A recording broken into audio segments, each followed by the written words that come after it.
room fill up. Share this content.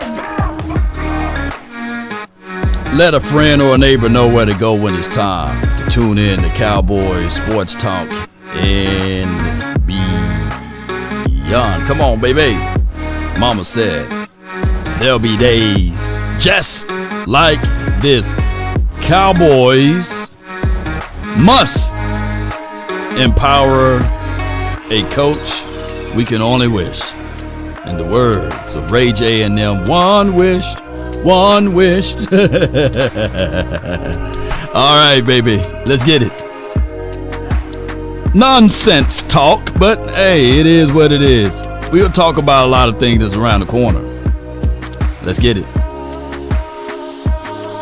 Yep. They say ain't no party like a cowboy party, but what about a Law Nation's groove? Put a 1 in the chat. One wish. Ray J, come on with it.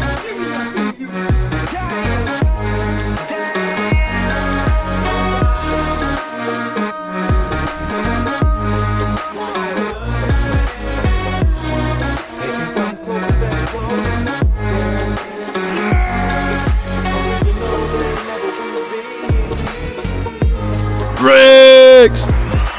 Shout out to everybody. Ray J, one wish. I heard that song on the radio. I said they must have been listening to Law Nation. They must have, because I've been talking about one wish, and that song was on the radio. Come on. Let the room fill up a little bit more. 5, 4, 3, 2. All right. But what is your counter? What is your best count?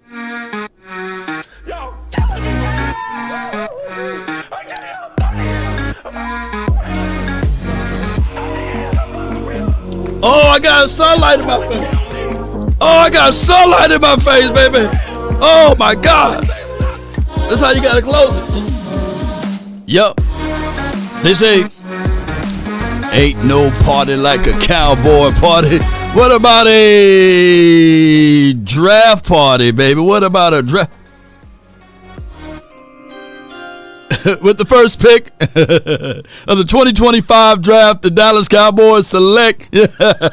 What's your point? Okay, so what? So what? Oh, shit. All right, so normally we talk about the next opponent, which will be the Texans, and we talk about on a Tuesday what happened to the previous opponent and these sorts of things. But the Cowboys are in an influx, right? And the influx is you got a coach that's not empowered, right? And then we need to empower a coach, right? We need to give grace to this particular situation, because at the same time, we know the main problem, the number one problem. Put it in the chat, baby. Talk about it, baby. Talk about it. So, with that being said, BPA C. Burleson. Yeah, now that's my thoughts right there. Come on. With the first pick of the 2025 draft, the Dallas Cowboys select BPA. Come on, we got to do BPA. Come on. So that's where they should be. Let me crack your cranium and fertilize your brain. But before we get things rocking and rolling, before we get things going, I want to say this, ladies and gentlemen, that the Dallas Cowboys heading into this particular light, heading into this situation, there are outside people that can hear and see what's going on here, right? We are, what's our record? Because I'm scared to put it out there. 3 and what? We won 3 games, right? And I don't know where we stand as far as draft selection and these sorts of things, but the season got to be over with before we start that, right? Some can say the season was over with the moment we had only 3 people in the stands. Think about this, though. Let's just let all this sink in while people are loading up, right? think about this. There was only 3 people in the stands at Oxnard. Me, somebody else, and whoever was holding the camera watching me, right? There was only 3 people. And that was coming off of a 12-5 year, right? On top of that, we know what we look like, dog water in that playoff game. Can you imagine, Jerry? Can you imagine how many folks going to show up to Oxnard now? Come on, baby. How many people, is going to show up to Oxnard now in training camp? Yeah, it was over. This is my guy, Action Powell, LSU grad, LSU hard content creator over there, at heart too. It was over before it began, Law. I feel you on that, bro. I feel you. Yeah, it was over before it began. And this is what it is. But let's get to the topic line right here. And we gonna have the helmet giveaway today. So for those who supported last month, we're gonna go ahead and do the drawings of the helmet giveaway. And all you had to do is either make a PayPal or Cash App or Super Chat, and your name goes into the drawing. And to let you guys know, it's gonna look like this basically. You're gonna see the spinning of the wheel. And all of those beautiful names that supported the nation, one of you guys will be with this helmet, with this helmet and the visor on it. So we're going to be giving away this one, and hopefully whoever win it, maybe they put this helmet on and they run out there on the field, and they go out there and say, hey, Jerry, since you like picking up people from Walmart, you know what I'm saying? Publix. Oh yeah, and Tubi TV and stuff, man. Now you got somebody from Cowboys, you know what I'm saying? Law Nation's chat line, for your mind. So hopefully that could be a situation, because that's what we need. All right. So with that being said, ladies and gentlemen, let's get to this topic line right here. I want to go over this. To hire a coach, it's another thing to empower a coach. And those comments to me say that our coach has never been empowered. So let me start it over. It's one thing to hire a coach, it's another thing to empower a coach. And those comments to me say that our coach has never been empowered. So the bottom line from an organizational standpoint, if you hire your coach but you don't empower him, guys don't respect him. And you know as well as I do as a player, man, if that guy, there are 2 types of fear. There's the biblical sense of fear, awesome reverence and respect, and then there's fear. This guy's got the authority to fire my ass. It's 100% Jerry Jones' fault. Yeah. We don't respect the fact that Mike McCarthy hasn't been empowered to be in charge of this organization. It's all Jerry Jones. So as long as that level of dysfunction exists with the Dallas Cowboys, there's a reason they haven't won a Super Bowl in 30 some odd years or whatever it is? 28, Here's the thing. Last year, I kind of fought against the culture thing, because I look at it from a situation because we were winning too. I looked away from what Schultz said about the people tapping on the glass tour and these sorts of things. But I kind of looked at it like, get over it, right? But then it hit me that, one person mindset may be different from the other. And culturally speaking, the aesthetics of having tours during the day is one thing, and, playing on the field is another. But not everybody is used to the spotlight. One of the biggest fears of humans of all kinds, right, is speaking in front of audience. Like some people right now are pretty good at what they do on their day-to-day craft or what they do on their operations. But at the end of the day, if you take that same person and you put them in front of the crowd of people, they fold up like wallets and lawn chairs, because not everybody's custom or used to speaking in front of audience. This could be the same thing with players. Not everybody is used to speaking and being in front of audience as it relates to, hey, when you're working out. So those are things that you have to quantify. Those are things that you have to say to yourself. And on top of that, when you are a team that's top heavy like the Dallas Cowboys, meaning that we don't make the necessary adjustments to stay afloat, meaning that we pull in a lot of people from, practice squads to be here. Shout out to Will Greer. He's now on the practice squad. He probably be your best quarterback right now, that's active in this thing, because I've seen Will Greer versus Cooper Rush. Will Greer having a better off-season deal, and then they played the political game and say, oh, man, he is cheaper. Let's go with Cooper Rush, right? I've seen Trey Lance out there in Oxnard. Those are things that you can't take away of the mechanics and the way he go through his reads and throwing the ball. And it's transferable because we've seen it in preseason, whereas he made the same mistakes during the offseason and training camp that we saw in preseason, right? So you're going to have to be able to, because no other team does this, right? Hold on to players so long that when it's time for them to go, they just let them go, or hold on to a player so long, and when it's time to see them, they didn't give you anything. Collectively, how many years Cooper Rush been here, right? He's been here for a long time.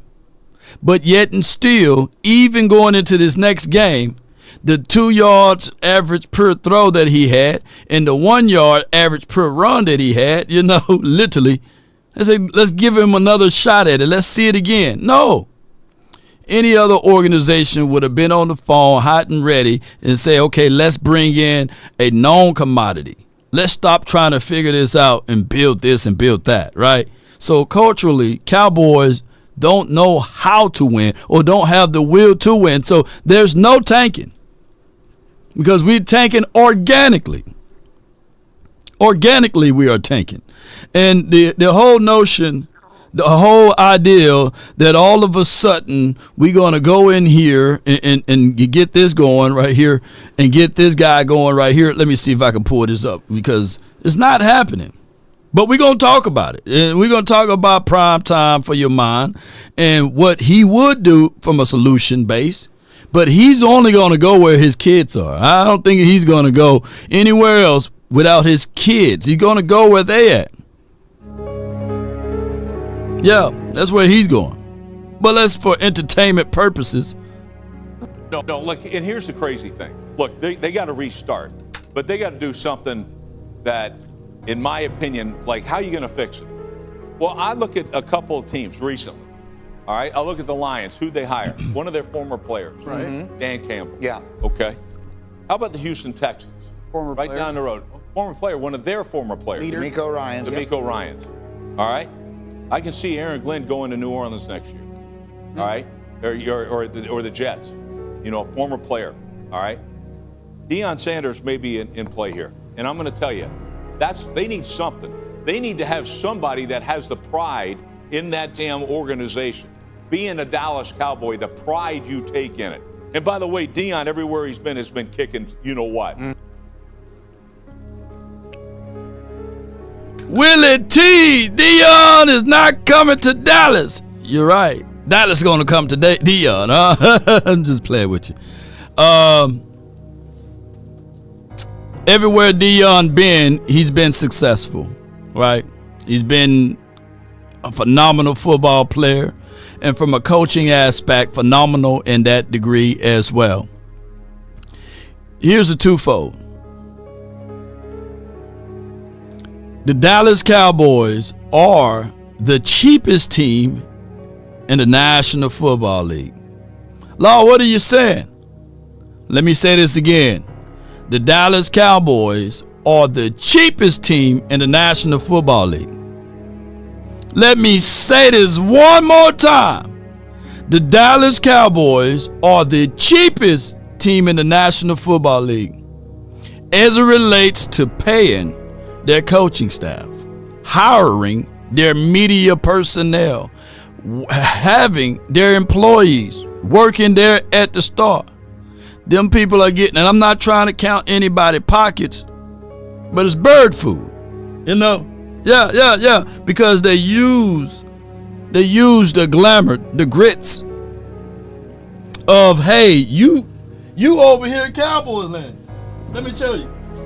Yeah. Hold on. Where my little prop at? I'm gonna fire him. I'm gonna make one. Yeah. Let me make me one right quick. Damn, that's it. Yeah, you work for the Star. Yeah, damn. That's all they paying you? Yeah, that's what they paying me over here, man. But, I get all of these amenities, man. I get to get the media pass. I get to go over here and park over there, I get to go to the games for free. I get to utilize and use the workout facility. And then I say, well, so do I. Oops. Yeah, they don't get paid in bird food. You know what I'm saying? So they don't pay their people a lot of money. The head coach is making $4.5 million. That's offensive coordinator salary. Let me say this again. The head coach is making $4.5 million, man. Typically, a coach with a Super Bowl on his resume is making anywhere north of $10 to $15 million. Yeah, Ben Johnson, Daryl says, Ben Johnson ain't coming here either, $15 million, yeah. And of course, his agent probably shot that down or what have you. Said, come on, man, y'all killing me. Don't attach me to the Cowboys. Well, do it now because I want that price to be high. So, who's old enough to know that you pay for what you get? The Dallas Cowboys, they look at it differently than any other organization. Yeah, Aaron Glenn, he gonna go to Saints, I believe. But let me finish that clip out just for content and as well as, context. All right, Jackson State, they were unbelievable when he was there. He takes Colorado. Right now, they're 7-2. Nobody saw that coming. They're playing in the big, whatever the damn Big conference 12, now. yeah. Big 12. Like, I'm just saying that because I already know Mike McCarthy's a good football coach, and he's going to be out the door. There's no doubt about it. The whole thing's going to be blown up. But watch what happens. They need that. How are you going to get this kid back on board? He's going to have to damn respect that guy that comes in that building. You're not going to respect Deion Sanders? He's twice the player you are. All right? And you know what? I coached Deion Sanders. Great teammate. Well, that's a reigning endorsement there. Charlie G says, or Kellen Moore will be back. Yeah. And granted, right now, they the flavor right now. The Washington team, they the flavor as well as the Eagles. They are the flavor of the month. Yeah. Yeah. Jerry says, But what is your counter? What is your damn counter? That's Jerry Counter. He says, Law, you want me to pay Mike McCarthy for the kind of performance? He lucky he's only getting 4.5. Yeah. I get you, dog. I feel you, man. Sounds like Rex wants to come. Yeah. Look, that would be crazy. You get Rex and you keep Mike Zim. Both of them is in good relations with Deion. Here's the whole thing with Deion Primetime Sanders. I think, or Coach Prime. I think that, when you look at everything and in the total body of work, yes, he will change the culture. And it fits too well with Jerry Jones. Because Jerry Jones is about the glamour too. He's about the branding and the personalizations of a lot of things. Yeah, he's right on the money with it. Yeah. And here's the thing. Jay Diz says, look, the Jones family fitting to hire Kellen Moore or keep Mike McCarthy because egos want them to be right. Because Jimmy made them relevant. Yeah. Here's the other thing.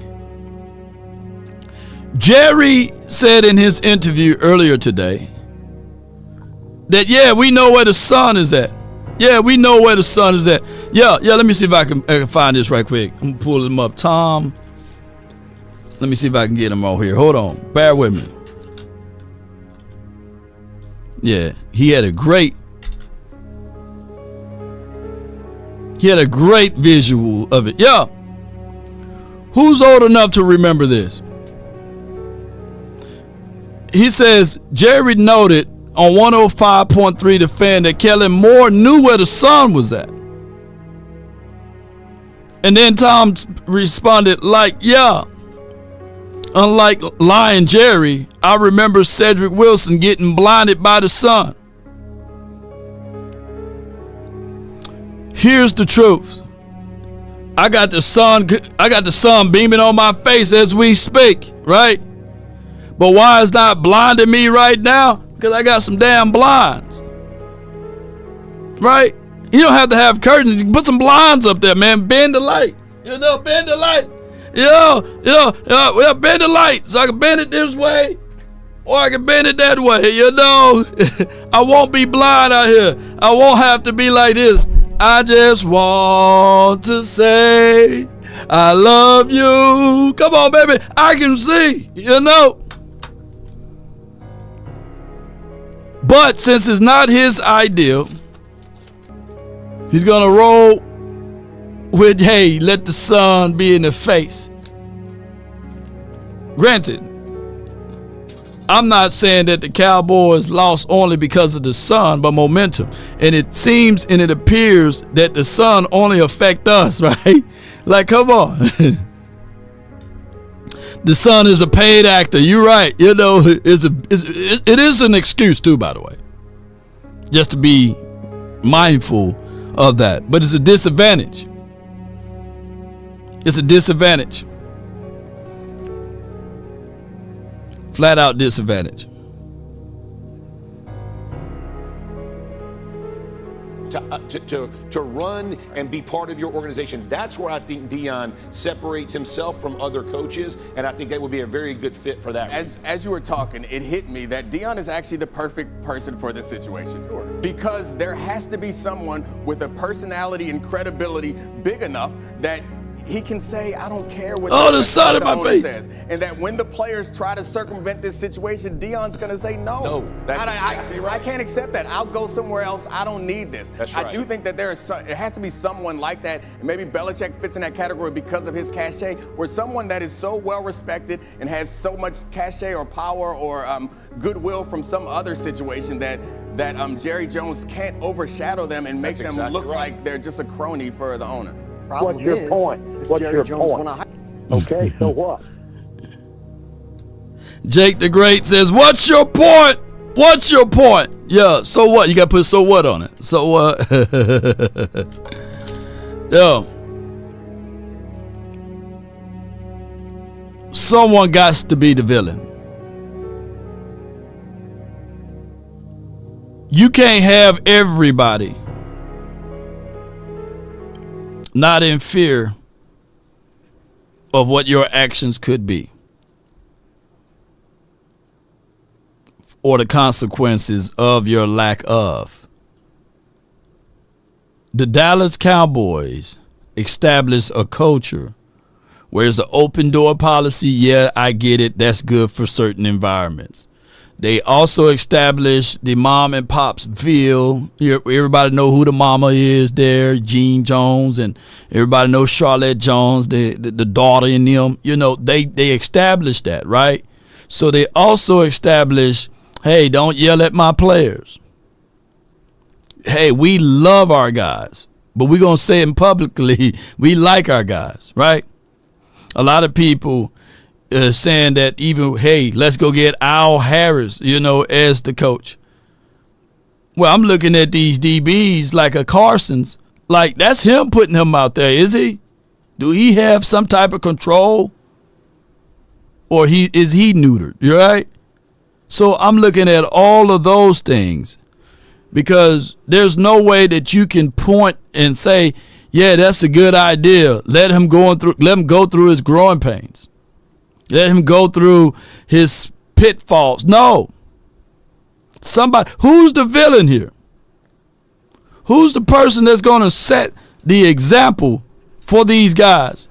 Who's going to be the person that say, hey, you mess up, I'm benching you. Hey, you get offsides again, you'll be playing at Pelican Bay shoe program, huh? You know. Yeah, y'all saying, oh, brother, this guy stinks. Oh, brother, this guy stinks! Yeah, so David says Al Harris is the assistant head coach. I don't know what he do. Right. Carson's was drafted to be a backup. Yeah. And why he's out there on the field. Now, next year, yeah, he could probably improve those things. But should they get in the way of you drafting another DB? Nope. That's why I say BPA. So at the end of the day, somebody got to be the villain. Somebody got to be the person that's going to set law and order. Before we play this next clip, I want to pour this up one more time because I know a lot of people have different opinions of this, but this man be right on the money with it. In our households, whoever decides to be the man in the house, he becomes the villain. Think so? Because he have to establish law and order. Listen properly. Daddy got to establish law and order. Daddy got to whoop ass. Daddy got to say, hey, take that off. You ain't wearing that outside the house. He ain't like it. So that's why you hear mama and them say, hey, don't tell your daddy. That's why most things is kept from daddy, because daddy can't be the good guy. He have to establish law and order when things are wrong. Yeah. And he have to discipline. Right. So he can't always be like. Mama can always be like. Yeah. You ask daddy for something now, boy, I got to pay the bill. Mama will find a way to give it to you. So daddy is the villain in the household. Whoever enforces the rules in the house is the villain to the kids. Right. And whoever consistently enforces the rules is the villain. He said whoever consistently enforced the rules, the villain. Yeah. Daddy got to be able to be in the household, right? And if it's not him, mom got to do it, right? And there's always somebody that's going to circumvent this, right? But with this Cowboys team, just to make the correlations here, right? Is that everybody's go along, get along. There's no sets of discipline here. Everybody can talk whatever they want to talk. They can do whatever they want to do. They can tweet on whatever they want to tweet. They can have shows on whatever they want to do. They can home games. They can still be in the bed and just pull up at Arlington. They don't have to all line up in a car. They have their own individual car. They pull up on you, you know. There's no unity here. Yeah. So with that being said, we are in this thing, whereas the Cowboys are this. Cowboys are the first team in NFL history to trail by 20 or more points in 5 straight home games. And they've been blown out basically in 8 of their last 23. You know, at some point during that game, they were down 3 scores or more. And even around here, when we've had rock bottom Cowboys like 1-15 in 1989, they didn't do that. Right. 1960 expansion Cowboys didn't do that. Right. But this team has done it over the last couple of years. It's really bad. And Emotional. at 3-6, this was brought up on the post-game show. How did this team beat 7-win Pittsburgh a couple of years ago? That's a great question. Because there's no levels of consistency. We beat Pittsburgh because we ran the ball. Even though we had, a lot of turnovers in that game. We had 2 turnovers, I believe, right? But we ran the ball.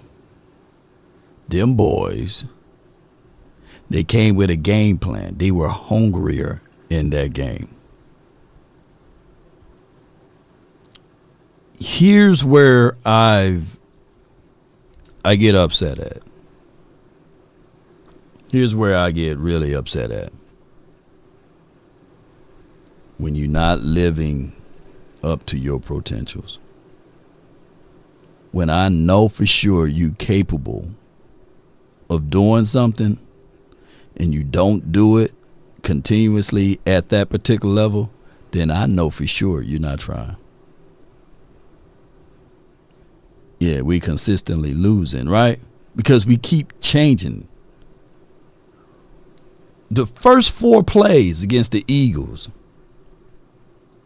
we threw.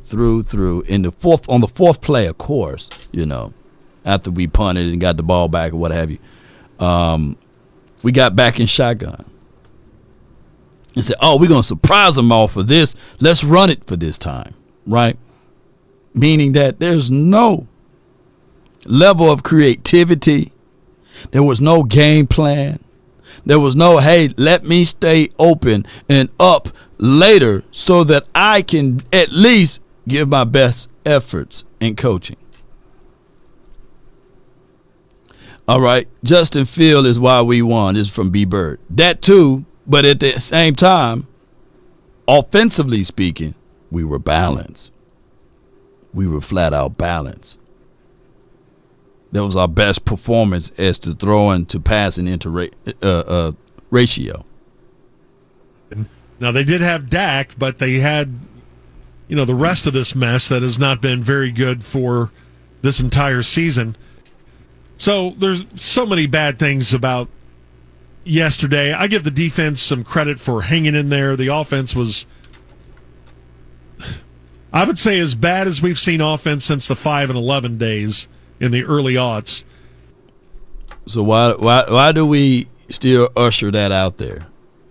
Are we going to literally use injuries as a ploy, as an excuse, right? Or are we going to make something happen? What should the Cowboys do if continuously we doing the same thing over and over again, expecting different results? Why we can't just change it up now when we playing against this Texans team, who got the 12th ranked defense and the 14th ranked defense and the 12th ranked offense, and people saying, hey man, they ain't looking as good as they supposed to, but they got 6 wins, bro.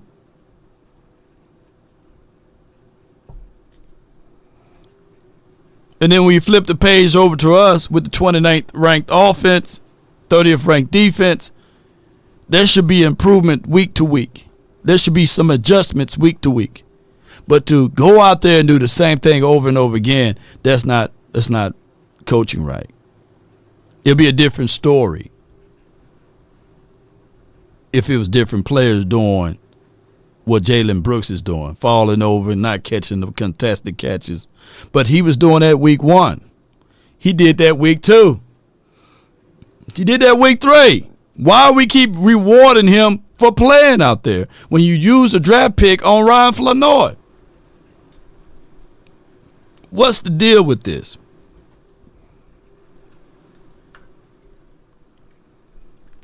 So that's what I wanted to bring up. Are those points right here, ladies and gentlemen. The Dallas Cowboys consistently doing things over and over again the same way, expecting different results, and you get this right here. Blinded by their own admissions of not being able to make the necessary adjustments.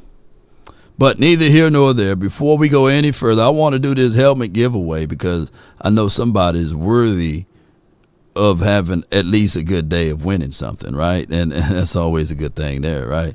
Let me see what song I should play. Yeah. Let's run it up for it. That's all I want to do is run it up. Can we check or something? I've been really in the field, let up, yeah. Be sure to grab. I've been really in the field, let her rush, I let her feel. Be sure to grab that like button and hit it. Be sure to share this content. Let's get it. Kind of check us on. Lately, I just wanna run it up.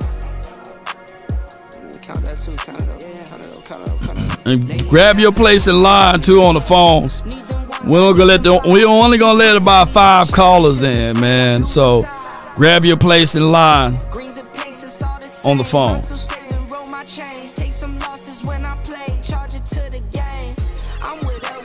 5, 4, 3, 2, 1. For the helmet, baby. I mix Nike with designer, I experiment. The sun in my face, man. On the shelf and I'm not feeling it. Jamie, you are the winner. Call it too legit, baby. At least somebody winning over here. At least somebody winning over here. Come on, baby. Come on, put Jamie in the chat, man. Where you at? Come on with it. All right. Yeah. Jamie. Put on this helmet, man.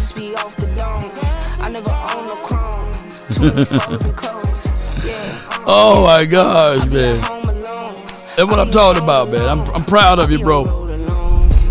He called in just yesterday too. He was one of the callers. So hey, I can't wait to see, mail it off to him and let me do this. I'm gonna give away something else, man. Let me give away one more. Let me give away this hat that I got from this event that we did just the other day. If one more person, this hat right here, even though it's red and blue. Let's do this again. Let's run that back. I love giving away something,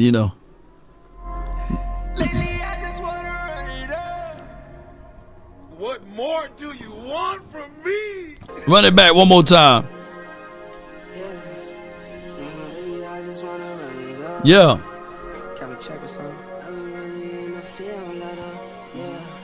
So Jamie, you won the helmet. And for those who don't know,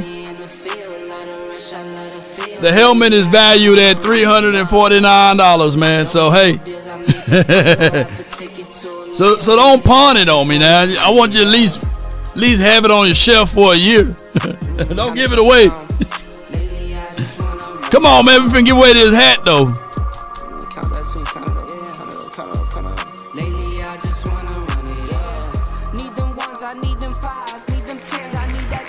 All right.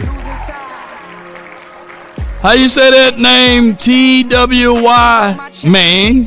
You won the hat. So hit me up. I know Jamie gonna hit me up, but hit me up, Ty, man. Come on. $349.99. Jerry, see, I'm making Jerry rich. Oh my gosh, man. Shout out to you, Jerry. Jerry said, thank you very much, huh? But if you fool around with driving and hey, you fool around and driving. J-Man, there you go in the chat, baby. Come on, man. And I hope you ain't one of them boycotting. Jamie, yeah, you won the helmet, man. See, I got this sun in my face. Should I close my blinds or should I stay like Jerry Jones? Hey, I got the sun on my face. Look, how can this even be possible? You know what I'm saying? I got the sun on my face. But hey, if you fool around and driving and you know where you're going, but somebody else don't, and they fool around and run into you, who you gonna call, right? Oh my goodness, what you gonna do? Well, who you gonna call? Let's talk about this. It starts from the first phone call. Most of the time, you're going to talk to Gene Burkett, a 30-year partner. You're not going to talk to some employee that just got put on the phones that day. There are things that are so crucial, especially if it's a cataclysmic event, to have our experts get out and look at the vehicle, witness statements, photos, the whole thing. Call Frenkel first. Chosen by the people, feared by the insurance companies. Call Frenkel first. No doubt, 214 or 817, and all of the threes you can dial. Call Frenkel, because at the end of the day, the insurance company fear them, right?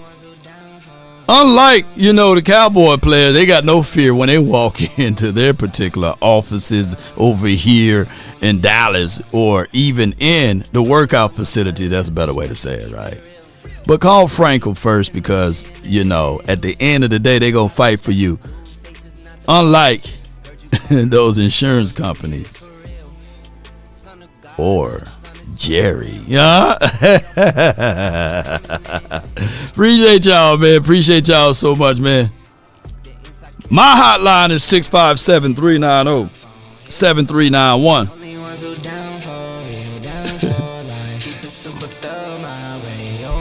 I'm going to call Frenkel and see if them employees, they're at Jerry World, right? If they can put in a claim because they got sunburn inside the daggone stadium, huh? Hey, I got sunburn on the job. I need to be compensated, Jerry. Yeah, workers' comp around here. Oh, my gosh, man. All right. From the 305, you're live on The Nation, brought to you by FrenkelFirm.com. Talk to me, man. What's good? What's good, Big Law? Not much, man. That's what she said. You getting too popular, man. I can't even get in the line no more, Man, hey, I saw you last lineup, and I said, let me get to you first, because you jumped in here really quickly, man. So what you got for this episode on whatever topic you want to bring up, bro? Nah, I want to talk about everything we've been talking about. First of all, nice job, man. You've been doing a great job, man. And I thank that. I thank you for that. Yeah. I know this is a bad season for all of us as fans, man. Yeah. But, you know, some franchises, well, you rather be on this franchise than another franchise, man. Some ain't even really won a ring, you know. Man, dog, I'd rather lose for the next 20 years than to be an Eagle fan or a Washington fan or a Giant. They're like, no, you still root for them? You root for them Cowboys? Yeah. I'm rooting for a 20-year drought, man. Yeah, 20-year drought, man. Yeah, but, yeah. I'm going to try to keep it quick, man. I hear all the fans, man, especially you, especially us, man. We complaining about Jerry. Yeah. I want to ask a question. Don't Steven handle the cap and the personnel? Yeah, I try to say Jerry and them or Jerry and son, but you know when the kids at the house leave the lights on and they running up the water, the bill don't go to them. It goes to the father, right? So that's how I look at it. You know, Jerry Jones, even though he could be just a shell of himself, and it could be Stephen Jones behind everything, or it could be Charlotte Jones. I don't know. It's Jean Jones. She's still with him after all of the stuff. She's loyal. Yeah. We just as loyal as Gene. Gene Jones been with Jerry since the beginning, right?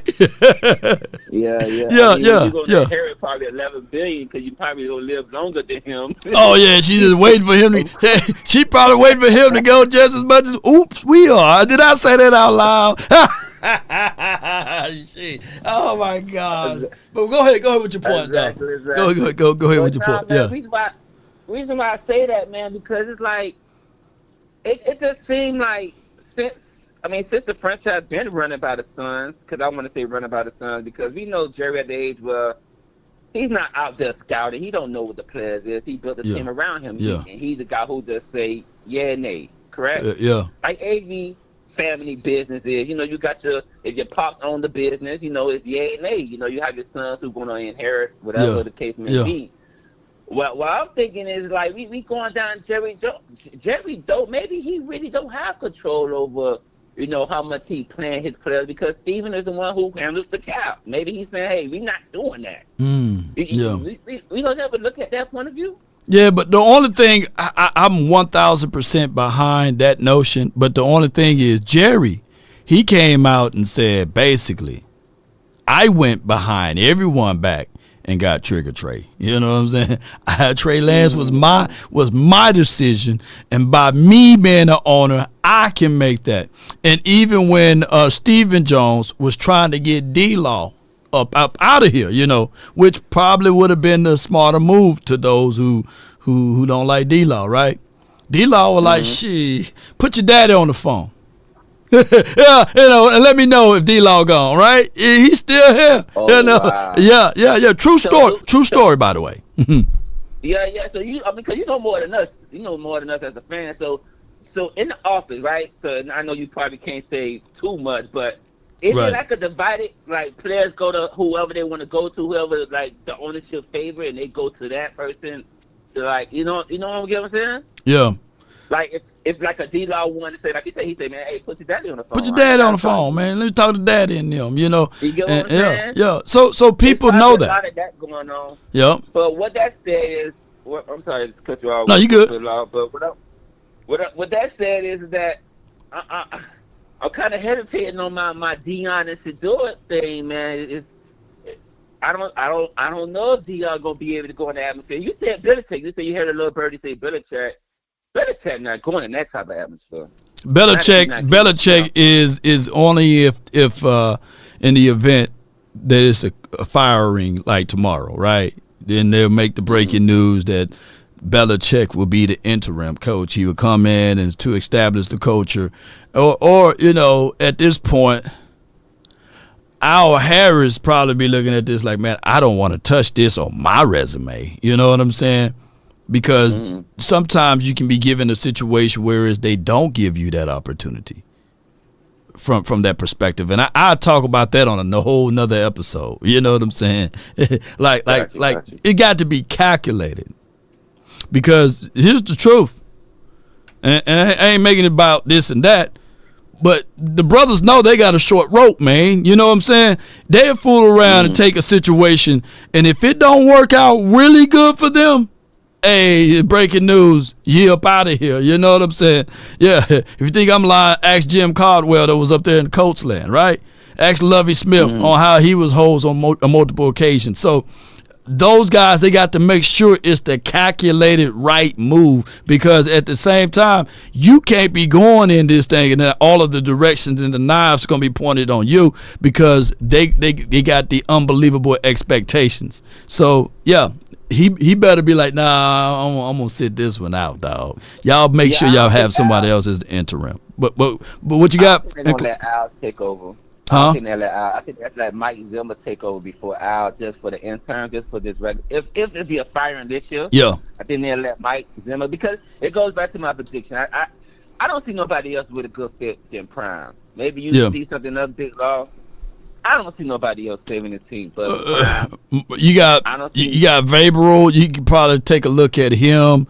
You got who else can be those like guys Cuddy? Not up to date with the culture of the NFL today. Yeah. See, Prime is Prime. You get what I'm saying? Yeah.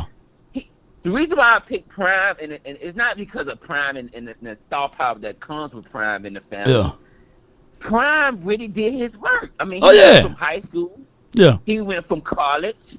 And now to be the success story that he will probably want is the coaching in the NFL. Yeah. But I don't think he goes to Dallas if Jerry don't at least give him the keys to the living room, the kitchen, and in one of the rooms. You know what I'm saying? He probably not going to get the keys to the house, but you're going to give me keys to some of these rooms. Yeah. And it's scary because I'm looking at Shador, and they gave out some tweets of him tweeting about the Las Vegas, which is Jerry's second team. If fans don't know about that, Yeah. Yeah. If you know behind closed doors what he did for that franchise, but it's scary. It's scary law now, man. I don't know. I don't see the franchise going there if they don't pick Prime. Because if you get one of these verbals and one of these Belichick type guys, I don't think our type of characters in the locker room will stand for that. And especially Jerry. You mean to tell me Jerry gonna have, if the coach is gonna still let Jerry do what he do? Jerry would take a back seat for a week or such, right? And that's about it, So it wasn't easy for even Jerry to take a back seat to Mike McCarthy. Remember when he got here? Let's put red jerseys on players, right? The quarterbacks. He was like, let's take names off the jerseys, right? Let me hire my own defensive coordinator. You know what I'm saying? So, and then it didn't turn out right. The hirings that Mike McCarthy hired are not good, too. I think Mike McCarthy himself is not a great evaluator on talent of coaches. We got Scott Tolzien here, and he look like lean cuisines. We got Solari, who's terrible, and so many things that he kind of banged on the table for. We got Scott McCurley's. We got Jeff Blasco, you know what I'm saying, coming out of rehab here, you know what I'm saying? So he don't have a lot of good rope, man, as it relates to hiring folks himself. So it's like a double SHIT sandwich, stack it double, you know what I'm saying? But I appreciate you for calling in, man. Who would you, before you hang up, Law, who would you like to see? Who would you like to see? I love the prime time idea, but who would you think that could set the fresh out? Cause I'm thinking about 2, 3. I don't think we in the whole total rebuild. Next year we got a lot of cap because a lot of expired contracts. Who would you like to see take over? And I'm gonna let you go. Thank you for my call, Law. No doubt, man. Appreciate it from 305. It had to be prime, man. If it was a wish, if I had one wish, come on, if I Ray J that thing, it would be prime, you know. And don't pay attention to what Prime said he would never and don't, because he said he wouldn't leave my Jackson State. You know what I'm saying? You know, if I ain't swag, who's swag? You know, who remember that? If I ain't swag, who's swag? You know, and so I'm sitting here like, man, come on, baby, you know. And then a few weeks later, after he done said that, you know, he got up out of there, you know. Breaking news, Deion, Coach Prime is leaving Jackson State to another ventures. You know what I'm saying? Like, come on, man. So at the end of the day, I get it. We don't want retreads, right? But that could be the way that Jerry Jones go. You know, Bill Belichick could be a thing. It could be a very possible thing. Mike Vrabel, Ben Johnson. We seen what Ben Johnson looked like when he have weapons. And golf was throwing 5 INTs. So it's a give type of thing. That defense kept him afloat, right? But Ben Johnson won't be Ben Johnson without players, without his philosophy and principles, you know. So that's going to be another thing. You know, you're going to have too much control of, they're going to be like, hey, we like our guys. We like Rico. Rico's our guy. And next year going into the 2025 season, we just want to give Rico the opportunity to prove that he can be a starting running back in the National Football League. That could be a doggone thing with the Cowboys next year, believe it or not. I got Voss with the V, not Boss, but VOSS, who's calling in from the 661 or that, yeah, the 661. You're live, Voss. Talk to me. Yeah. What's up, man? Yeah, it was good. So I was off by a Hail Mary type of play against the Pittsburgh Steelers. They were supposed to go 2-5. They ended up being 3-6. So, with that being said, like I said. Oh yeah, you was right on it. All right, Cleo Voss, come on with it. Hey, I'm objective, not subjective. So at the end of the day, like I said, my personal opinion based off what Jerry did. Jerry said, you know what, show me. He held everybody's feet apart. I do believe my theory behind Micah Parsons just now became true, because what Micah Parsons did in that locker room saying that, and if you played ball, I didn't go to the league, but I played college ball. Yeah. Saying what he said publicly, he pretty much put himself on a trade block. It's easier to trade you and build my draft capital, especially if they end up having a horrible season. I can't say take it because nobody wants to just lose. Right. But if they end up, potentially only winning one more game, which is the Giants, and we end up going, what is that? What would that be? 13-4. Right. That would put us somewhere around, I'd say, draft pick 7 or 8.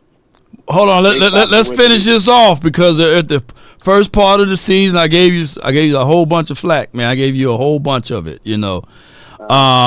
So you was more right than I was, right? Counting that if I can have one excuse in my book, if I can I just get one excuse? Okay, go ahead. You got one. I get one. Injuries. Them damn injuries messed me. It messed me up. But neither here nor there, bro. You said that they would be 2-5. You, like you said, the only game that you got off from there was the Steelers. So let's do and you should have, yeah. What a ballsy catch by my guy Jalen Tolbert, right? So we got week 11 all the way down. You ready? We win. We beat the Texans or lose? Lose. Okay, so we 3-7. Commanders week 12. Lose, hands down. 3-8. Giants. We win that game. 4-8. All right. Bengals. Lose, hands down. 4-9. Okay, Panthers. That's a hard one. That's going to be a Pittsburgh game. It could go either way. It go either way. So what are we, 4-9 right now? 50-50. I mean, we obviously the Cowboys are going to pull for them, but that's because they're playing good football and they're kind of feeling like they can win. So you can go in there and get upset, especially considering Dak's not going to be on the field.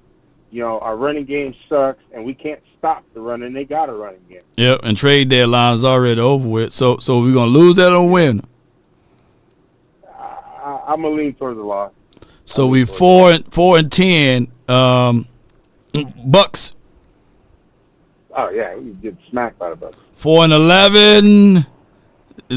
Eagles. You already know what that is. 4-12, and the Commanders. You already know what that one's gonna be. They're at the playoff spot. They're probably gonna be playing for a bye. 4-13. 4-13. So with us only like only beating down the stretch the Giants, right? We sweep the Giants. Yeah. Man. Damn, boy, as much as I want to rip you up, man, and say, no, that ain't happening, dog. You know. Oh, my gosh. By you being so close to it from the first rip, 4-13. Boy, that's a miserable stretch, though, boy. That's a miserable stretch. It is horrible, yeah. but you got to look at the upside. The upside is that now, like I said, with Michael Parsons saying what he said, Jerry has to look at the idea like, look, we got to rebuild this thing. And Mike's not going to be a part of it. If I can't trust you in the way I look at it like this. Kind of, I hate to bring up politics. The reason why Trump won is he got shot and didn't die. But when he got shot, what did he do? His character in the moment of a loss, would stand up and say, fight, fight, fight. Yeah. Michael Parsons didn't get up and say, fight, fight, fight. He started pointing fingers. Yeah. And that's not a leader. And that's not going to win a Super Bowl. I don't care what team he plays for. As long as he has that attitude, he's one of the most talented athletes I've seen in the league in a long time. Yeah. But I can tell you right now, with that kind of attitude, you will never win a Super Bowl. Well, I think that Parsons is valuable. I don't trust the Joneses to parlay and make trades and do things because that was all Jimmy. It's easy to put yourself in number 1 or 2 positions. Too easy. Yeah. You put Michael Parsons. You say, look, I'll give you Michael Parsons and my first round pick for me to move up in the number 2.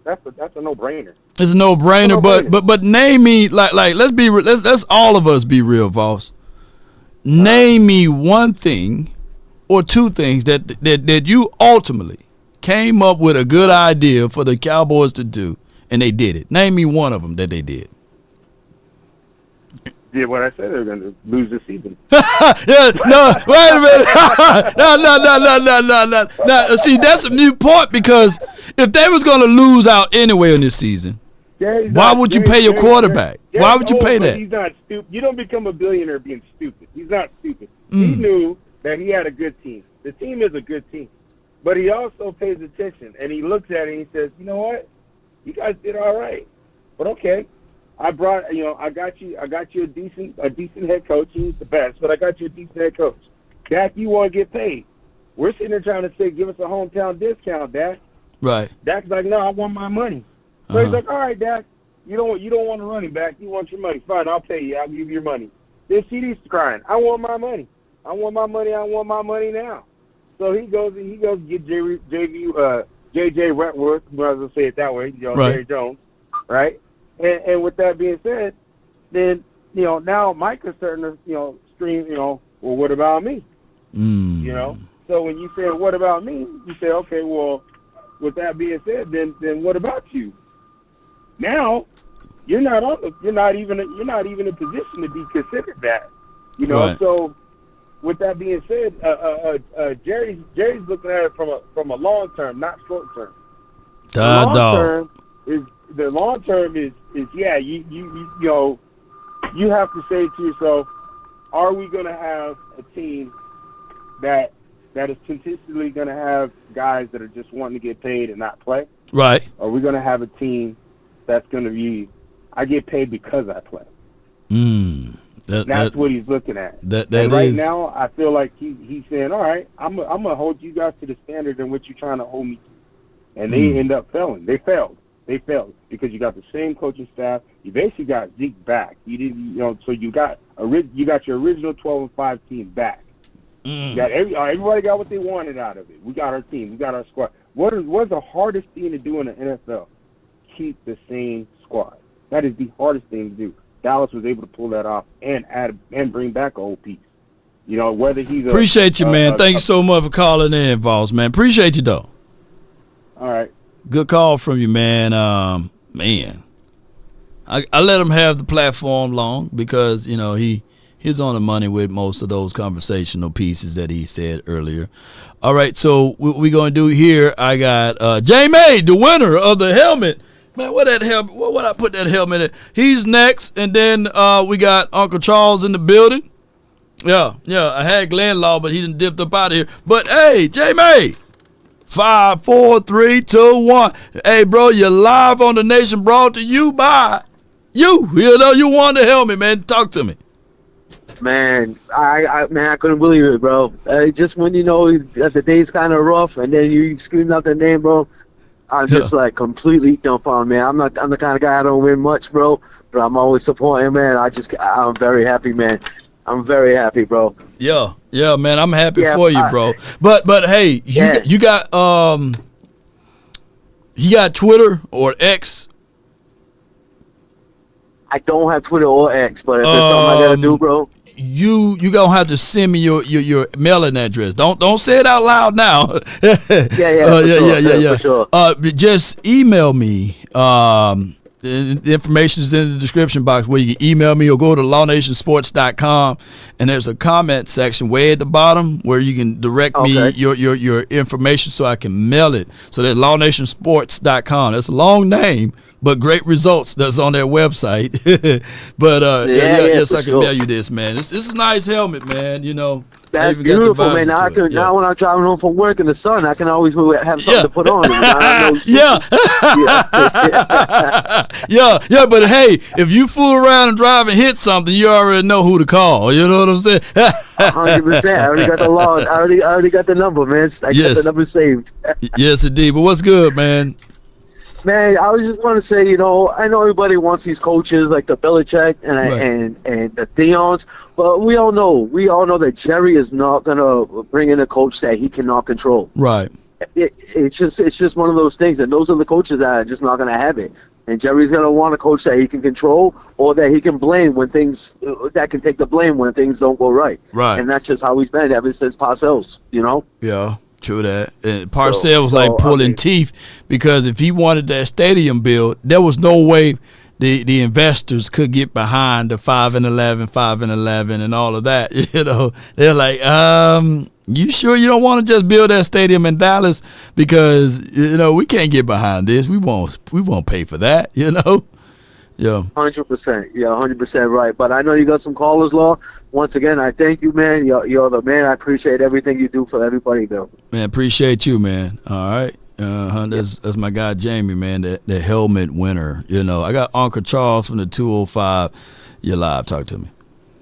What's up, Law? What's up, Cowboy Nation? What's happening? Hey, man, all is well, bro. Man, I'm telling you, man, I'm good as long as I'm on top of ground, and ground ain't on top of me. Yeah, what they say is better to be seen than viewed, Unc. Yeah. You got that right. You got that right. It's just like the Cowboys. I don't know whether to be see them or view them because they ain't one of them goddamn things are working right now. Right. We'll never be able to understand Jerry Jones. Like my daddy said, you see that man over there lifting that back of that car off the ground. Don't mess with him. But the lady with them groceries, help her. See, you'll never be able to understand Jerry Jones. Let me tell you something. I used to work where we killed them bugs.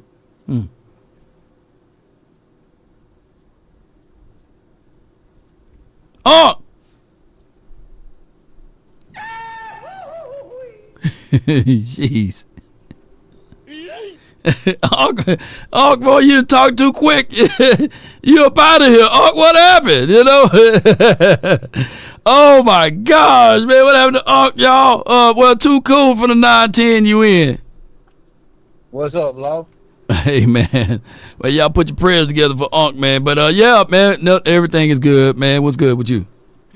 Hey, man, so everybody's saying they don't want no circus and Deion this and Deion that. Man, sometimes, man, when you got an organization and you run an organization, it's kind of like the Lakers.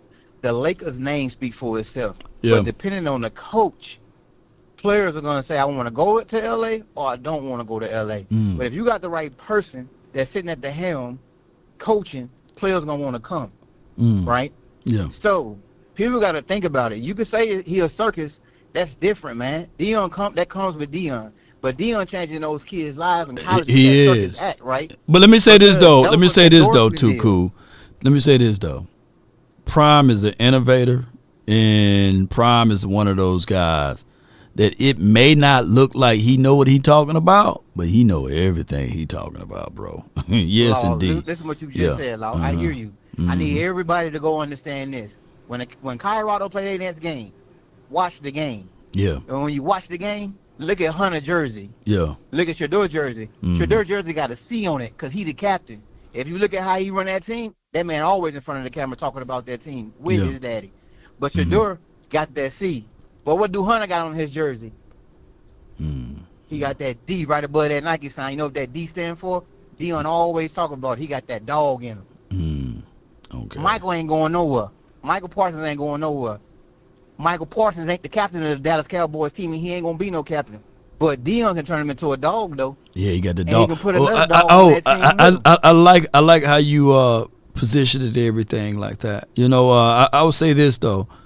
When you look at everything, and people saying circus of clowns and these sorts of things, but one of my favorite lines is everyone have a reason, but results are what matter.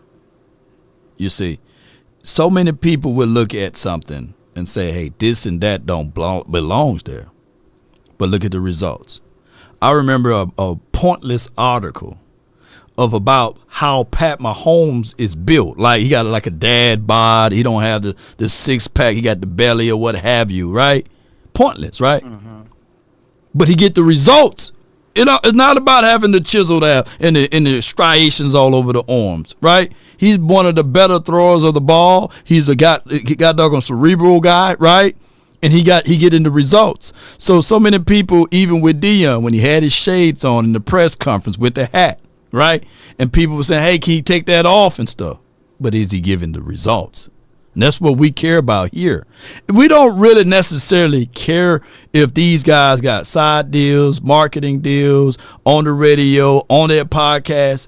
But if we getting the results, then it's okay to do it. But if we not getting the results, it's not okay to do it. Go ahead, bro. Hey, Law, that was my last thing. See, everybody talk about they young, they got this, they got that. He got that podcast. Yeah. See, it's okay to have a podcast, but see, ain't nobody talking to you and telling you what to talk about on your podcast. Hunter got a podcast. Right. He ain't talking about who got the best defense in college football, and he damn sure ain't gonna put LSU, Ohio State, and nobody over the Colorado Buffaloes. But I say this. Michael Parsons said something that is very, very smart. Michael Parsons said something that is very, very true. Michael Parsons also said something that people actually think about when they standing on that field. When you telling me to do this, do you know how to do it? And it's one thing that Deion Sanders can say and one thing Deion Sanders has done. Look at that coaching staff. Michael Parsons said that Mike McCarthy don't sweat like them, don't play like them, don't know what it means. That Deion Sanders coaching staff, when he bring that coaching staff to Dallas, he ain't gonna tell Warren Sapp he don't know what he doing. Warren Sapp got a ring. Boy, you He ain't preaching, gonna tell the boy. receiver coaches they don't know what they doing. They got rings, right? So Deion's doing something really, really smart, and it's actually working. Go back 2 years ago when Colorado won one game. Yeah. These boys 7-2 2 years later, and you don't think that's the culture? You don't think that man putting that dog in him? Yeah. That man needs to come to Dallas. Boy, you preaching, boy. You did everything right, but I ain't letting you off that damn hook with Cooper Rush now. Hey, no, bro, you go. Listen, man, everything we going through, we supposed to go through. Didn't nobody know that damn the ceiling was gonna be open and he's gonna miss a catch because he can't see. Appreciate you, man. Let me hear you say, how about them Cowboys, man? Something. Hey, how about them Cowboys, man? How about Deion to Dallas? Deion to Dallas, man. Come on with it. Hey, he got a chance to see it. He said, look, man, let's just put Cooper Rush in there. Yeah. And prove that he can do something a little bit better than what Dak Prescott can do. Yeah. He didn't mention Cooper. No rush on that one. He didn't rush that one. Shoot, that boy averaged 2 yards per throw. But I can tell you, Cooper Rush, since he's going to be the starting quarterback, this Monday Night Football around the corner, he got a lot and plenty of time to get his mind right. So, Cooper, we all rooting for you, man, and throw more than 45 yards in the game. Yeah.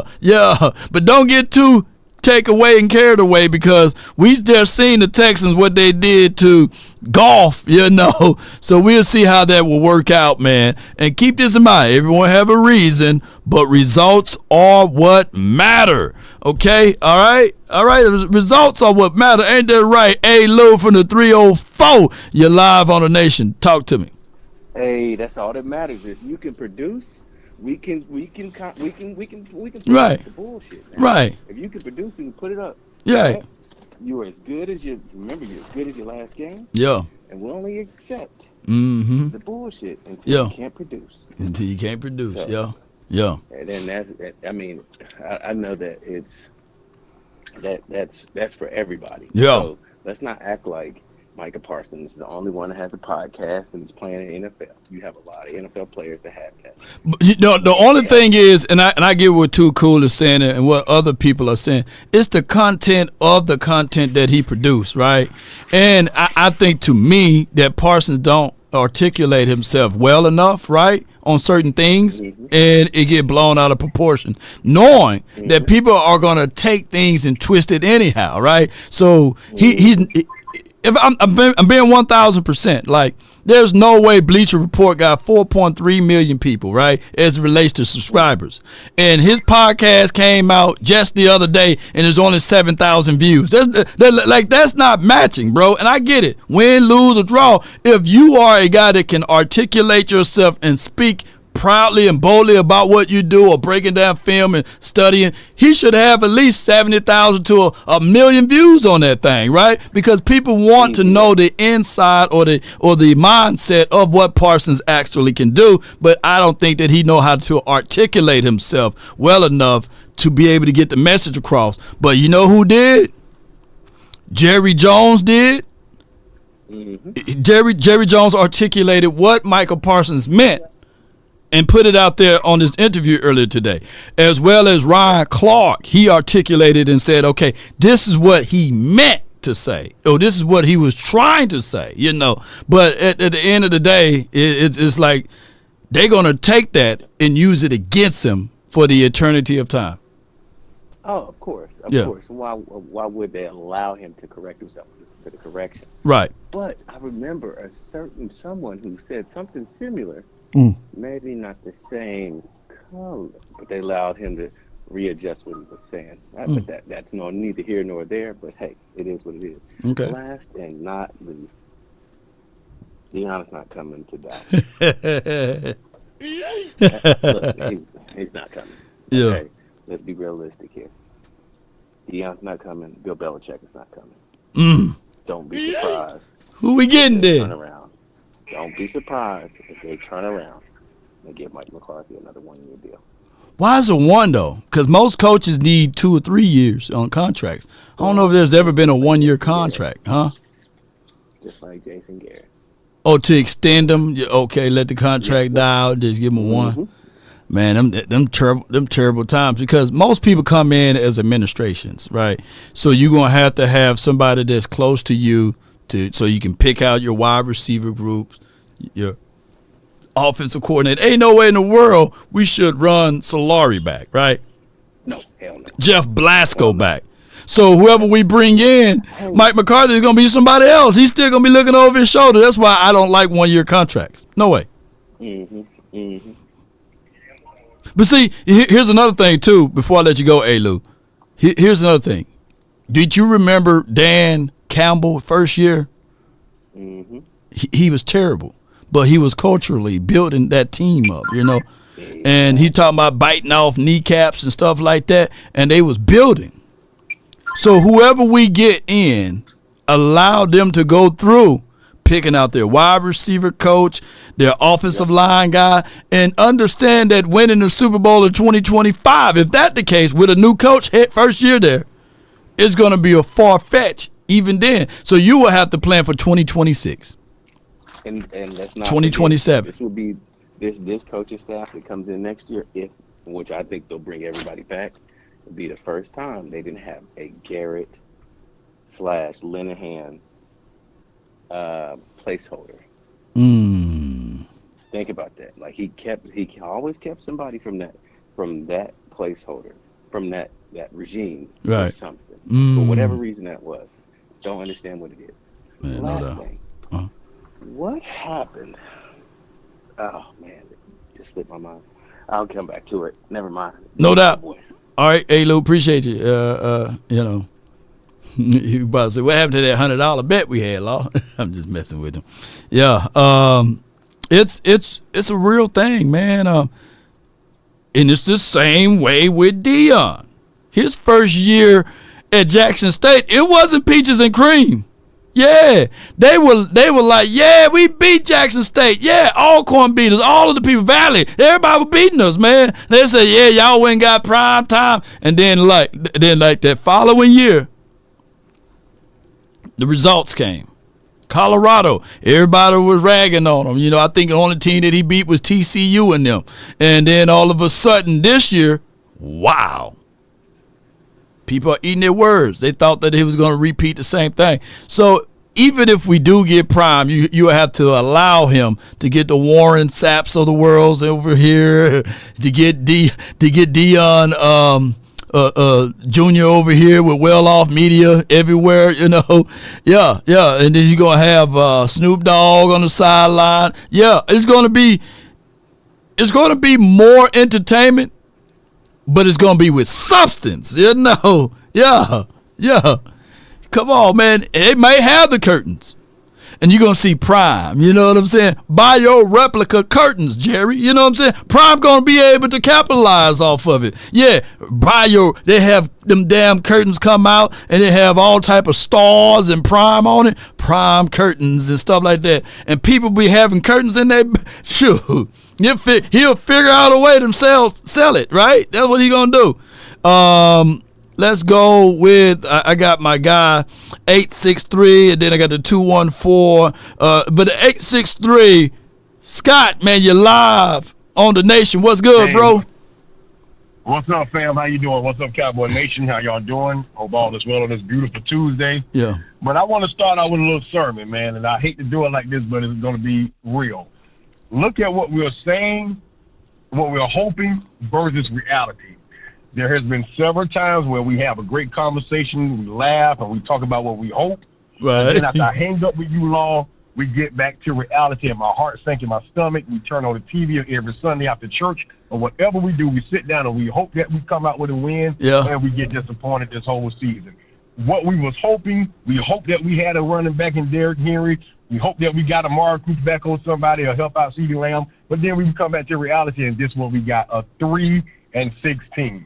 We hope, we talk about, oh, Deion is coming, brace your door, and all this jazz. And Shiloh, but Jerry, Jerry is still here. We've had coaches that are hot-headed, that would get in your face and this, that, and other, but they didn't last long. Yeah. It would be nice to have somebody like that. Yes, Deion is doing his thing, and I'm a huge Deion supporter. I saw what he could do with a team that was whatever they were, and now they're 7-2, and everybody laughed in his face. But would Jerry give Deion the full handle of that team and move out of the way? Of course not, because then he's going to want the credit of, I brought Deion here, this is because of me, and then he's going to die off. No, man. It's good for content that we're talking about. Yeah, it's good. I already said that. Yeah, it's good for content, man. Hell yeah. Because what are we talking about? And everybody hang up. We're going to get our cigars and a cup of Henny, and we're going to suck right back down into reality and look at this team and say, dang, I am not mad at Michael Parsons for saying what he's saying, because a lot of us feel that way. I do want to. I understood everything that he said. I do want to see Zach Martin hold up a trophy. I want to see Zeke hold up one. I want to see all the long-term Cowboys that was here, that paved the way on these good teams, hold up a trophy, but it never happened. We was one player away or two players away. When we had a good defense, when we could have won and beat the Rams in 2018, what happened? Because of loyalty, let's take out Vander Esch and put in Sean Lee and miss a whole goddamn tackle behind the lines and let Jared Goff run to get a first down. Game over. We always was right there, but because of loyalty to an old player, just Jerry Jones doing something so freaking idiotic, we lose. And we get right back in reality and sit here and talk to you every day, look at your beard grow, then we try to grow a beard like you, and then we go to Diddy parties and stuff like that, try to get over the goddamn season. You go Diddy parties. I'm just saying, man, it's frustrating because today, I got frustrated. And I'm coming on to the show late because I had class. But it's like, God, what we want versus the reality, man. I'm sorry to say this, but until we be the pallbearers of Jerry Jones' cat, this issue ain't going to be no different than what we're seeing right now. So before I let you go, that's your one wish, right? What's your one wish for this team? My one wish. If I had one wish, come on, Ray J. I want to see that. I want to see that cream colored quarterback with number 4 in his chest, and I want to see a team that is dog nasty, that ain't on a podcast lifting up other players. Have your podcast because the old Cowboys had their radio shows and singing country songs and all that. They had their time, so that's fine. But they wasn't praising other teams like this. I want to see a team come together and hoist up that got their trophy one more time. I'm 40 freaking years old. Boy, I was 12 years old the last time they won. Dude, that's a long time. Yes, indeed. Appreciate you, man. Appreciate you so much, bro. No, let me get the last part out. Let her get it out. I love you, Lord. I love you. How about them got their Cowboys, man? I want to see a championship. Yeah. Period. Yeah. I said one. He started. He started naming a whole bunch of things. I want to see Dak. I want to see. yeah. But I get what you said, man. That's my guy, Scott, man. And we supposed to this week do an episode together, and he's gonna have the flyer and everything. I'm gonna start pushing it out. But hey, man, it's 1:22. So let me see if I can get someone else in here as well. And before we depart, because we got this line longer than Shaq feet. I wish I had more time. Darius, man, for the 214, you're live, man. First of all, I want to say, my boy Voss, that's a good caller right there. You did give him a lot of heat. Yeah. I remember when he first called in, and I was right there with him. Yeah, you were. I was right there with him when he gave his schedule prediction. I'm like, yep, right there with him. Yep, that's exactly what I think is gonna happen. I can't stand both of y'all, did, man. Y'all manifested that. Y'all spoke that into existence. That's y'all fault. Nah, it realism though. It realism because since week 1, we was on the hope thing, right? Like literally. We like people were saying, man, I hope that we can get beyond this mess of they finally paying the quarterback, or we hope that we can stop the run, because that was everybody's fear, right? Like or the defense of Cleveland Browns, right? Because people was hoping that we can slow down Cleveland, but we won that game. And then we had the second week. We hope we beat the Saints, because the last feeling that we had in that stadium was the Green Bay Packers game. That hope didn't come through, right? And then the week 3, that was probably the only game that we looked at that schedule and said, oh, we winning that one. Was that week 3 against the Giants? Or the Ravens, But yeah, that was the only game that we knew we was going to be able to win, right? So yeah, I get it. Everything else was like more so of hope and wishing that we'll be able to get things afloat, and it didn't happen that way. But go ahead, bro. No, it didn't. And I heard your show yesterday. I was trying to call in yesterday, but I couldn't. You sound like, Love? Who else sound like? You sound exactly like me. You sound like not only me now, but me last year, the year before that, and the year before that. Are you willing to admit on the phone, while I'm on the phone with you, will you concede that I was right about Mike McCarthy? Jeez, man. Yeah. Yeah, you were right about him. I was hoping that he had some fight left in him. She want to show off her hair. Come on over here, lady. She got her hair done. You know, she was sick today, and she want to show off her hair. You wouldn't want a girl get that hair done, boy. Boy, woo-wee. Ain't that right, girl? Yeah, you want to show off your hair, you know. Show everybody your head. Yeah, there you go. Yes, indeed. There you go. Come on with it. Ah, girl, you getting heavy. There you go. Look good. Yes, indeed. Look good. Smell good, too. Got to get my hair done or did. What else you got, bro? No, that was pretty much That was it. I it? just wanted you to concede that I was Oh, yeah. The Mike McCarthy thing, man. Yeah, it's almost time for me to get on up out of here. I know it. Oh, my God. And the last thing, I've been trying to get up with 100 grand because he keep mentioning me. You know what I'm saying? So I'm trying to get up with him, but I can't catch him, in time enough. But overall, that's what I wanted to ask, and I just wanted you to concede about the Mike McCarthy thing, and I wanted you to concede about the Dan Quinn thing because I was right about both. And I'll leave on that note. No doubt, man. Appreciate you, bro. Thank you for calling in. All right. Appreciate everybody, man, for being part of these episodes, man. I gotta dip up out of here, but we will definitely get to the rest of y'all callers, man, on the next show. I see you VIP in waiting, MJ. I see you waiting 518, and Uncle Charles, you made it back around.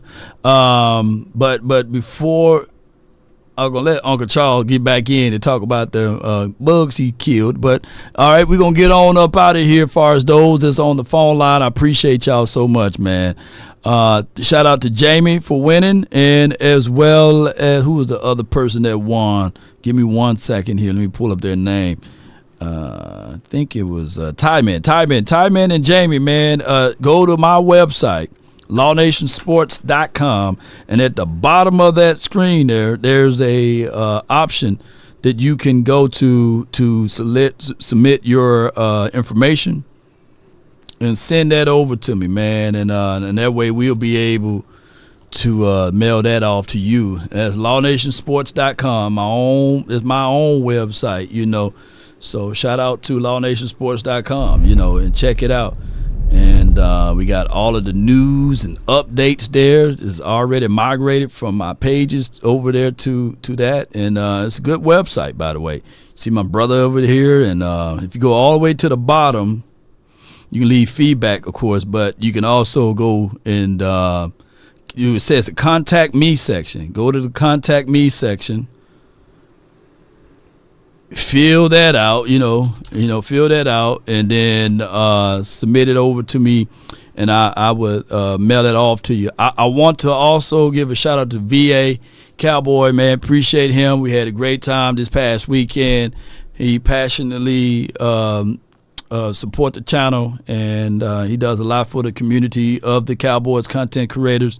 And even though this year seems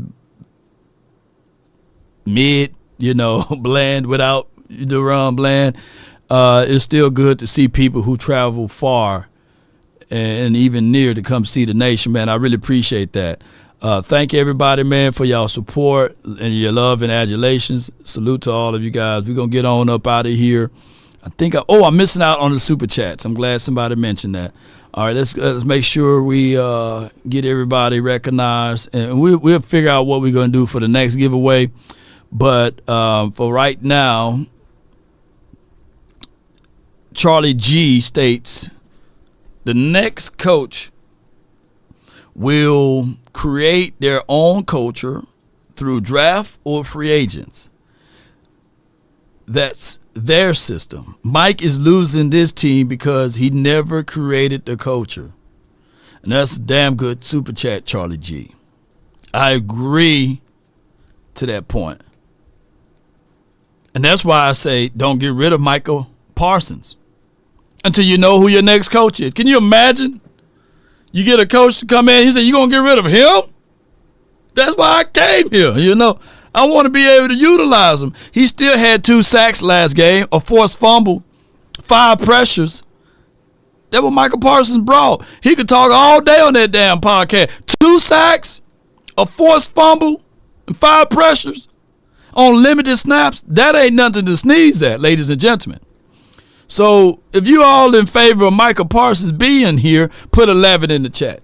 If you want him to go, put 1 in the chat. Let's see who can outweigh the other, 11 versus 1, because at the end of the day, the problem is you take a tree. While it's young, you can bend it everywhere you want it to go. Yep. But when that tree get old and you try to bend it, it's going to break. Michael Parsons is still young.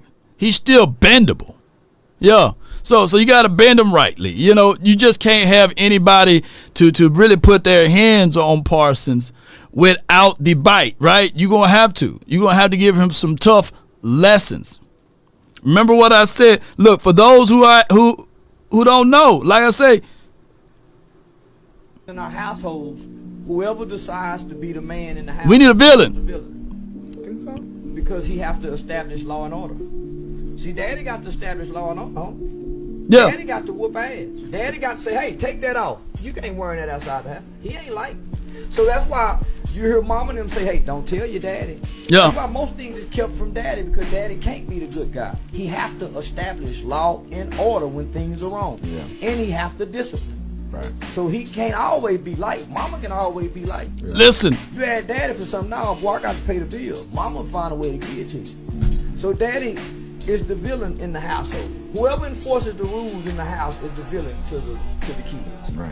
And whoever consistently enforces the rules is the villain. So what law and what order do we have over here? What law do we have? Right. I just think everything is out of order because there's no law. Let me say this again. Everything is out of order because there's no law. There's not order, then law. There's law and then order. Right? And when you seeing something that's needed, it's up to you to have that voice. And this community that we're in, right? Instead of, I got your information, Jamie. It just came through. Appreciate you, Jamie. Instead of putting speed humps through there, let's have an open meeting. At the last meeting that we had for my community over here, HOA meeting, last meeting, we said, hey, people need to slow it down. People need to slow it down when they come into the subdivision, right? People need to slow it down.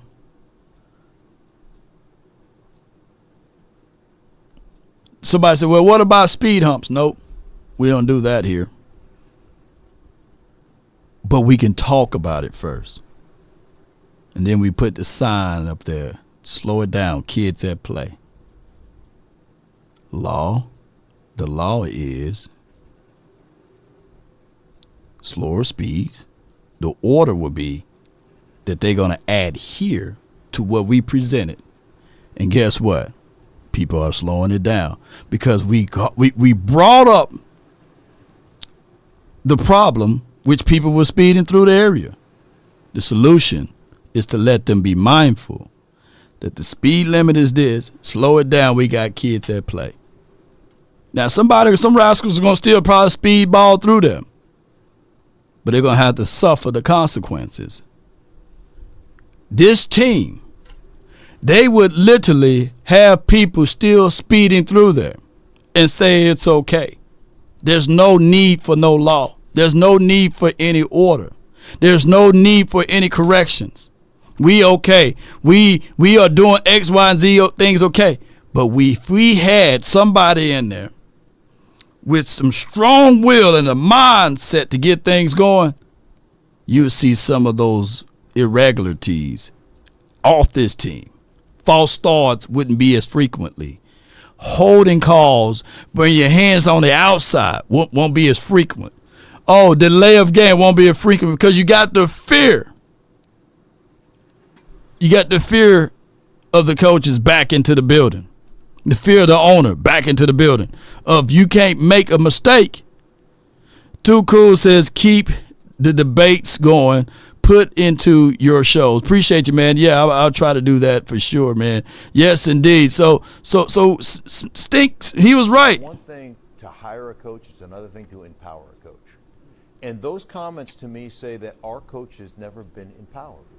So the bottom line from an organizational standpoint, if you hire your coach but you don't empower him, guys don't respect him. And you know as well as I do as a player, man, if that guy, like there are two types of fear. There's the biblical sense of fear, awesome reverence and respect, and then there's fear. Like, this guy's got the authority to fire my ass. It's 100% Jerry Jones' fault. We don't respect the fact that Mike McCarthy hasn't been empowered to be in charge of this organization. It's all Jerry Jones. So as long as that level of dysfunction exists with the Dallas Cowboys, there's a reason they haven't won a Super Bowl in, what, 30-some odd years? 28 years, man. Don't put the extra two. Don't put the extra two on it. All right, so the next super chat will be from. Let me go with Calvin Richards. Appreciate you, man. Calvin, appreciate you. Law, let's be honest here. How far has this thing fallen? As a Cowboy fan, we are Is that everything? No W looking forward to the draft at midseason. All right, so we are no win looking forward to the draft midseason. It's not even cold outside. The leaves still on the trees over here in Dallas. You know, I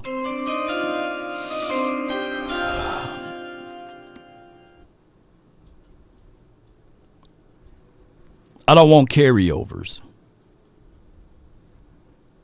One of the callers, I believe one of the first callers from the 305, I think that he brought up a great point, or it could have been the second caller.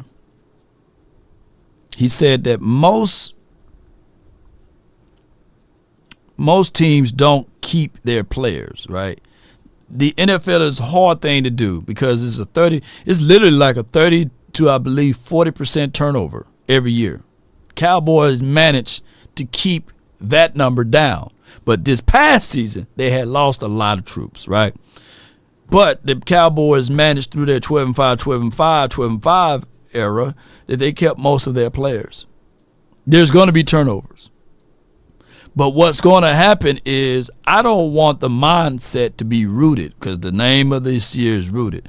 I don't want the mindset to be rooted that we lose intentionally, like we try to lose, because that can be contagious and it could spill over. You can get a lot of people hurt and a lot of damages could be done as relates to contracts and these sorts of things too. So I want to go in fighting. I want to, even if I'm fall still fighting. I want us to see this thing all the way through to the end. I'm not finna fold up like a wallet nor a launcher. From my mindset, if I'm coaching this team, I'm still putting in or giving them my all, my best. So looking toward the draft now, look, F them draft picks, man. I'm trying to win every game. But I do understand that cheaply, it is easier to lose it probably and to get a better draft pick and be in the better pecking order, you know. But that's a whole nother conversation. I got Sampson, appreciate you. He says, I think we should switch to a 3-4 and build around Parsons and Overshawn for the win. Yeah. But, 3-4 defense, that you still need a bigger boy inside. You're going to have to get a big nasty. So with your first pick, you're going to have to make sure you get you a big boy down inside, since you don't do the free agent thing. Right, and I don't know who's the best big plug, if there's a Jalen Carter or a Jordan Davis, huh? That's what the Eagles did, right? Shout out to the Eagles, huh? Yeah, but they're not 3-4 either, too. So we would circumvent where the Cowboys should do as far as formation, depending on this draft. Too Cool says Deion has done something that hasn't been done in a long time. He got Hunter to play both ways. D2D, right? Coming soon. Give him his flowers. Quit hating, y'all. Appreciate you, man. Hey. And then he says, Too Cool says, keep the debate show going. Appreciate you, man. Yeah, and Leon says, we don't know how to draft. I think we get too much credit on the draft. Oh, yeah, we're a good drafting team. Yeah. When you look at it in a vacuum, Chiefs can say the same thing. The Rams can say the same thing. The 49ers, to a degree, can say the same thing. Right? Being a good drafted team is one thing. But are you a good overall team? Can you dance a little bit in the free agency? Can you see the pitfalls on your team and make that other push to get you over the hump as far as trade acquisition? Us picking up Jonathan Mingo probably play out well.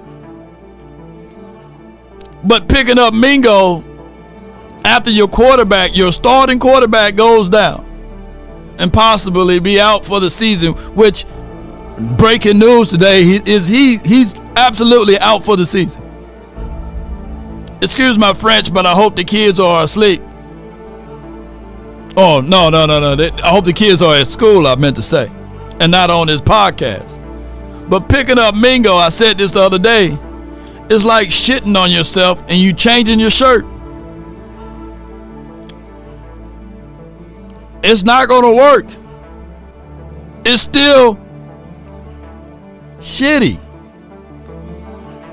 Excuse my French. I'm trying to learn that language. Unfortunately. And then he wasn't even activated last week.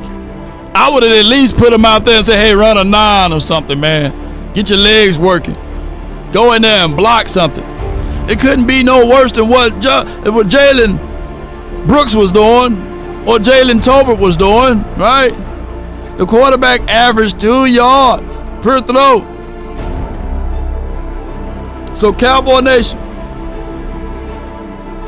if you can keep your head when all about you are losing theirs and blaming it on you, if you can trust yourself when all men doubt you, but make allowance for their doubting too, if you can wait and not be tired by waiting, or lied about, don't deal in lies, or hate it, and yet give way to hating, and yet don't look too good, nor talk too wise. If you can think and not make thoughts your aim, if you can meet with triumph and disaster, treat those two imposters just the same.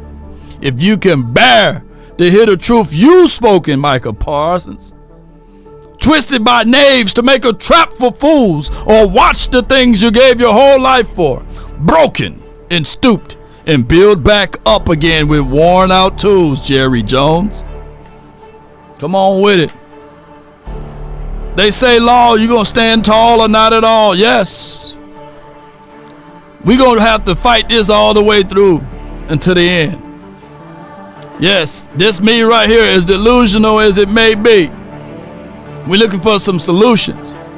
And right now, I'm looking at everybody, and I want to know who's willing to fight harder now when it all is against you.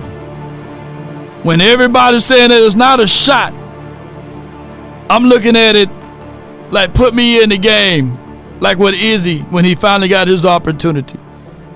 For all of those years, they overlooked him, right? But will he be able next week do something for us? It's time for the evaluation processes to go. Don't let me see you drop a catchable ball, Brooks. Don't let me see you fumble something and not jump on it, Cooper. Right? Those should be the things that should be said and coached here. The docile mind of the nature of the Cowboys sickens me. The laughing on the sideline sickens me. The friendly nature of the boys, it cripples me. I hate that we as fans are more passionate than the players. But lo and behold, all of this could be done if you change the culture, if you digest the minds of a winner, if you have the mindset that I hate losing more than I like winning, if you're willing to burn through all of the night studying, looking up every tendency that you can find for that opportunity. If you are hungry enough, put PhD in the chat. Poor, hungry, and determined to make something happen. Meaning that I only eat for success. Not for the flavor of it. Not for the texture of it. But for success is where I die on the hill. And everything I gain, you will see it when it's played out in the simplest form. In the words of Tupac, because they fear me in the physical form, let it be known I'm troublesome. Come on with it, baby. Give me my theme music. Let's get it. Mindset. Let's get it. Let's get it. That's all we want to do is run it up, man. Appreciate y'all, man. One love. Roll those credits.